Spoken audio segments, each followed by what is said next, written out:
नमस्कार मैत्रिणींनो, मनःशांती या आपल्या यूट्यूब चॅनलमध्ये तुम्हा सर्वांचे स्वागत आहे.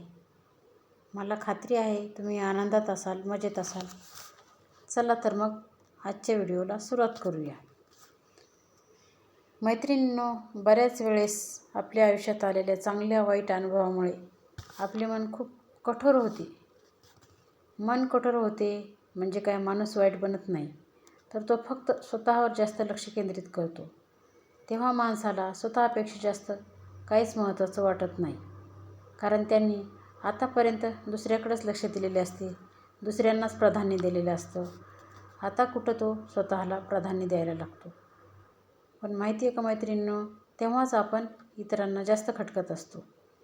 जोपर्यंत आपण समोरच्याच्या सगळ्या गरजा पूर्ण करत असतो, ते काही म्हणालं तरी आपण होच म्हणत असतो, तेव्हा आपल्याला मुळी मनच नसतं असा त्यांचा समज असतो. तेव्हा अनेक वेळा आपल्याला अगदी सहजरित्या दुखावले जाते. तुला काही कळत नाही, तुला काही समजत नाही असं सर्रास बोलले जाते.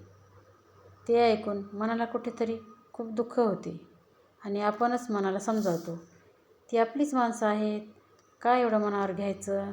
असं वारंवार होऊन एका ठराविक वेळेनंतर मन एवढं कठोर व्हायला लागतं की मनाच्या त्या कठोरपणामुळे कशाचाच फरक पडत नाही.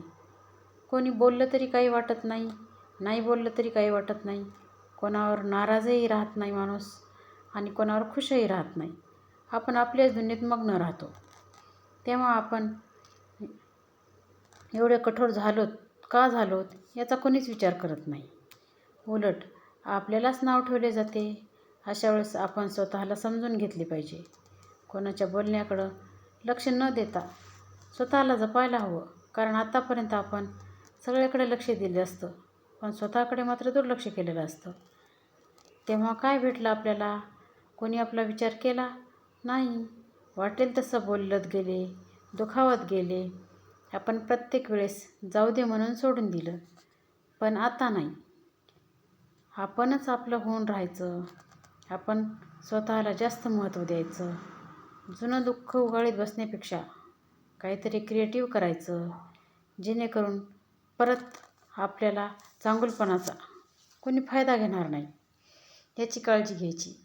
आपण स्वतःला अशा एका उंच पातळीवर नेऊन ठेवायची की आता आपल्याला कशाचाच आणि कुणाचाच काही फरक पडला नाही पाहिजे, एवढं स्वतःला कठोर बनवायचं.